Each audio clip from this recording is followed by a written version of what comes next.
Bonjour, nous sommes toujours dans le temps pascal, à fêter la résurrection de Jésus.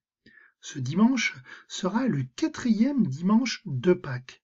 Tu te rappelles, on l'a déjà dit, tous les dimanches dans cette période sont des dimanches de Pâques et non pas après Pâques. C'est la fête de dimanche en dimanche. En fait, voilà 3 dimanches que nous avons entendu des récits de la résurrection de Jésus, des récits d'apparition de Jésus ressuscité à ses disciples, Jésus qui envoie en mission. Alors maintenant, il est temps pour nous de revenir un petit peu en arrière, de faire mémoire de l'enseignement de Jésus avant sa mort et sa résurrection. Parce qu'en fait, Jésus avait tout dit avant même les événements. Mais ni les disciples à l'époque, ni nous-mêmes n'avons été suffisamment attentifs. En ce dimanche, qui est dit le dimanche du bon pasteur ou du bon berger, nous allons écouter un bref passage de l'évangile de Jean. En ce temps-là, Jésus déclara : « Mes brebis écoutent ma voix, moi je les connais et elles me suivent. Je leur donne la vie éternelle, jamais elles ne périront et personne ne les arrachera de ma main. Mon Père qui me les a donnés est plus grand que tout et personne ne peut les arracher de la main du Père.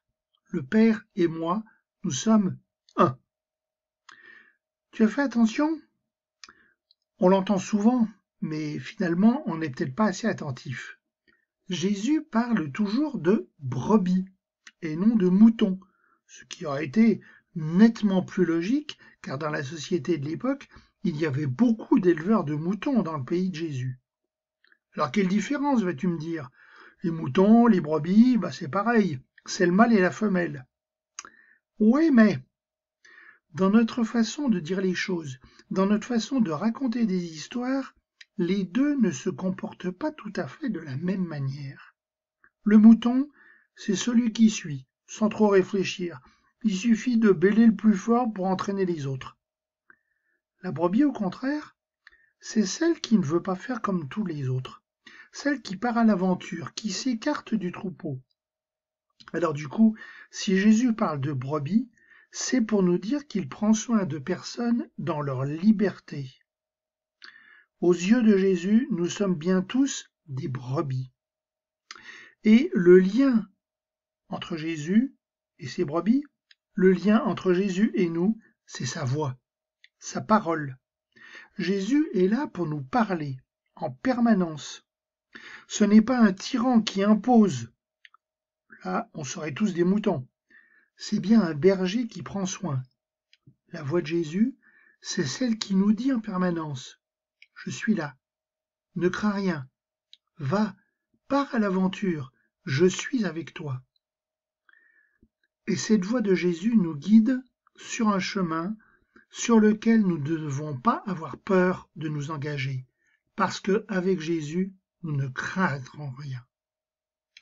Alors, ce qui est étonnant dans ce passage, je ne sais pas toi, mais moi en tout cas ça m'étonne, c'est que Jésus fasse le lien avec sa relation avec le Père. Jésus est le berger des brebis parce que c'est Dieu, son Père, qui les lui a confiés.